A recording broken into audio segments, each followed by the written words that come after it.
上周，由于交易员对伊朗和以色列不断升级军事冲突的消息做出反应，比特币一度跌破6万美元，随后在完成4年一度的减半后有所回升。然而，比特币仍面临着一系列其他坏消息，包括现货比特币 ETF 的资金流入停滞，贝莱德比特币信托基金4月24日的资金流入为0，这是自现货比特币 ETF 1月在美国上市以来首次。自1月11日推出以来，eBay 每天都能吸引数百万美元的投资，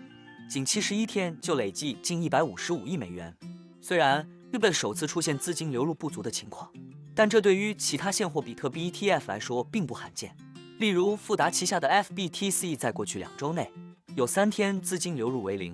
尽管如此，渣打银行外汇研究和数字资产研究主管肯德里克认为，比特币今年晚些时候仍将进一步上涨，并创下远高于3月14日73797.68美元的新高。肯德里克表示，比特币减半带来的供应冲击以及现货比特币 ETF 正在从交易所吸收价值数十亿美元的加密货币，将继续支撑比特币价格直至2024年底。他还指出，市场头仓现在比以前清晰得多。仅4月13日，作为对伊朗袭击以色列的回应，比特币期货中就有2.61亿美元的多头头寸被平仓，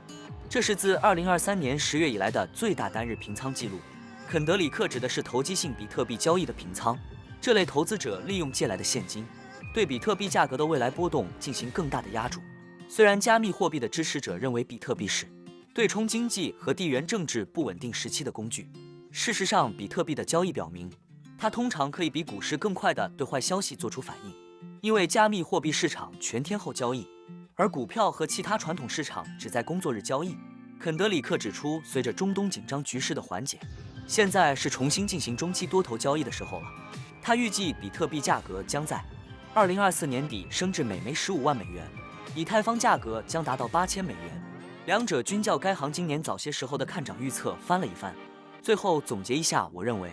坏消息已经反映在比特币和以太坊的价格中，随着负面驱动因素逐渐消退，积极的结构性驱动因素将再次占据主导地位。那我们今天的内容就先分享到这里，如果您有房产买卖委托或是相关问题，都欢迎留言私讯我。那我们下一支影片见了，拜拜。